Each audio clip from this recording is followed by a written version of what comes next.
आखिर लड़का ही क्यों चाहिए? भाग 4। व्यांश की खातिर मोना ने खुद को संभालना शुरू किया।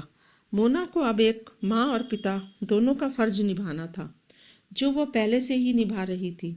लेकिन तब सुकेश जी भी थे, किंतु अब हालात कुछ और हैं। मोना ने पुनः विद्यालय और सिलाई का काम शुरू कर दिया और व्यांश अपनी पढ़ाई में व्यस्त हो गया। और वह महाविद्यालय की प्रवेश परीक्षा में पास भी हो गया। उसे शहर के बड़े महाविद्यालय में दाखिला मिल गया। व्यांश बहुत ज़्यादा खुश था, लेकिन उसे एक बात की चिंता थी।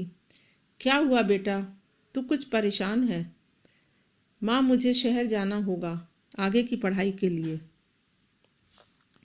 हाँ, तो जाना, क्या तकलीफ है माँ? शहर जाकर रहने और पढ़ाई में बहुत ज़्यादा खर्चा आएगा और अपने पास इतने पैसे भी तो नहीं हैं। थोड़ा मैं कर लेती हूँ और थोड़ा तेरे पापा के दफ्तर से मिले हैं, उतना पर्याप्त होगा ना? नहीं माँ, 4 साल की पढ़ाई है, रहना खाना पीना और भी अन्य खर्च हैं। आप तो जानती हैं ना, शहर में सब कुछ कितना महंगा होता है माँ। और फिर यहाँ आपके भी तो खर्चे होंगे। थोड़े बहुत पैसे तो आपको भी चाहिए। सब कुछ मुझे दे देंगी तो खुद क्या करेंगी? औलाद से पहले माँ बाप कभी कुछ सोचते हैं क्या? भला मेरा सब कुछ तेरा ही तो है बेटा। और वैसे भी कहते हैं, अपनी औलाद को पढ़ाना लिखाना काबिल बनाना ही माँ की सबसे बड़ी पूंजी होती है। यह पैसे तो बस निवेश मात्र हैं। जब तू पढ़ लिख कर बड़ा आदमी बन जाएगा ना, तो यह सारे दुख दर्द दूर हो जाएंगे। हाँ माँ, बस एक बार मैं अच्छी नौकरी पर लग जाऊं, उसके बाद देखना, आपकी दुनिया ही बदल दूंगा। मैं आपके लिए सब कुछ अलग और नया होगा। आपको वह हर खुशी दूंगा जो आपने मेरे लिए कुर्बान कर दी। पागल है क्या तू? पता नहीं आप इतना कैसे कर लेती हैं माँ। दिन रात घर बाहर हर जगह का काम संभालना, मुझे पालना पोसना, माँ की देखभाल करना, इतनी हिम्मत कहाँ से आ जाती है आप में माँ? सच में जादू ही है। हिम्मत ना तेरी इस प्यारी सी मुस्कान को देखकर आ जाती है। बहुत कुछ खोया है इस ज़िंदगी में मैंने, तब जाकर यहाँ पहुँची हूँ। और जब से तू मेरी दुनिया में आया है, तब से बस तू और तेरे पापा ही मेरा सब कुछ हो। बस कुछ वक्त की बात है माँ, फिर मैं आपको अपने साथ यहाँ से और यहाँ की मुसीबत से दूर ले जाऊँगा और आपके जीवन में सिर्फ और सिर्फ खुशियाँ होंगी। मोना उसकी बातें सुनकर बहुत खुश हुई। कुछ दिन बाद व्यांश शहर पढ़ाई के लिए चला गया और मोना उसकी पढ़ाई में आर्थिक तंगी के कारण कोई परेशानी ना हो, इसके लिए दिन रात अपना खून पसीना बहाकर उसकी पढ़ाई के लिए पैसे जुटाने में लग गई। मोना का पहले जो वक्त सुकेश की देखभाल में लगा रहता था, अब वह उस समय को सिलाई के काम में लगाती थी। पूरे दिन सिलाई के लिए बैठे रहने के कारण उसके पेट में दर्द रहने लगा। बढ़ती उम्र के साथ शरीर में सैकड़ों बीमारियां जन्म लेने लगी। मोना की भी कमर में दर्द रहने लगा, लेकिन उसके सामने उसके बेटे की पढ़ाई थी और कंधे जिम्मेदारियों के बोझ तले दबे हुए थे। इसीलिए वह दर्द सहकर भी नहीं रुकी और वियांश की ख्वाहिश पूरी करने के लिए बस काम में लगी रहती। उसके पैसे की मांग बढ़ती जा रही थी, या शायद शहर की आबो हवा में वह डूबता जा रहा था, जिसकी वजह से अपनी माँ का चेहरा उसकी आंखों के सामने धुंधला पड़ने लगा था। मगर मोना ने उसे कभी नहीं पूछा कि पैसे क्यों चाहिए।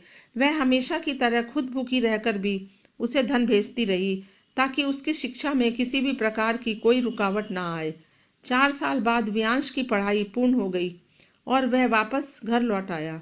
उसके आने से मोना बहुत खुश थी। व्यांश शहर जाकर पूरी तरह से बदल गया था।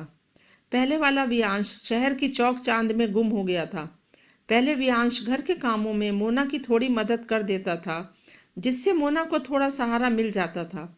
मगर अब तो व्यांश का सारा समय इसके फ़ोन का हो गया था। वह हर वक्त अपने फ़ोन में ही लगा रहता। व्यांश ने जॉब इंटरव्यू के लिए भी अप्लाई किया हुआ था। वह इंटरव्यू में पास हो गया और घर पर एक लेटर भी आया, जिसमें 1 हफ्ते के भीतर उसे ज्वाइन करना था। मोना व्यांश के जाने की खबर से कुछ उदास रहने लगी थी। पर क्या हुआ माँ, आप उदास क्यों रहती हैं? आपकी तबीयत ठीक है ना? हाँ, मोना ने हाँ में सिर हिला दिया।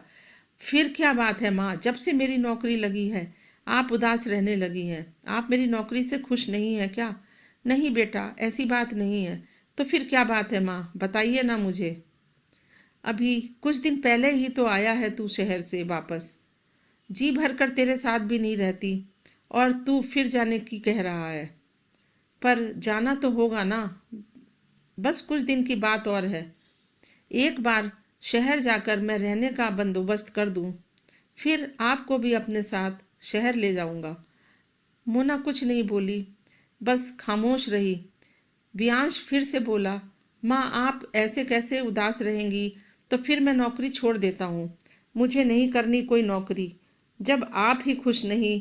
मोना उसके गाल पर हल्की सी चपत लगाते हुए बोली, चुप कर तू। क्यों नहीं करेगा नौकरी? इतना पढ़ाया लिखाया किस लिए? घर में बैठने के लिए? तू शहर भी जाएगा और भी नौकरी भी करेगा। लेकिन माँ अब कुछ नहीं, तू जाएगा और ज़रूर जाएगा। मोना बोली, मैं आज तक तेरी किसी खुशी के आगे आई हूँ जो अब आऊँगी? अपने बच्चों से उसकी खुशी कैसे दूर कर सकती हूँ मैं? वियांश शहर जाने की तैयारी करने लगा। मोना के गले लगकर वियांश बोला, आप बहुत अच्छी हैं माँ। नहीं नहीं, सबसे अच्छी हैं मेरी माँ। मोना ने उसका माथा चूम लिया। 6 दिन बाद वियांश को शहर जाना था। तब तक मोना उसकी मनपसंद का खाना बनाकर उसे खिलाती रही, उसकी खुशी के लिए हर मुमकिन कोशिश करती। आखिर वियांश के जाने का दिन भी आ गया। मोना का मन बहुत बेचैन था, लेकिन उसने अपनी आंखों से एक आंसू ना छलकने दिया और चेहरे पर मुस्कुराहट ही बिखेरती रही।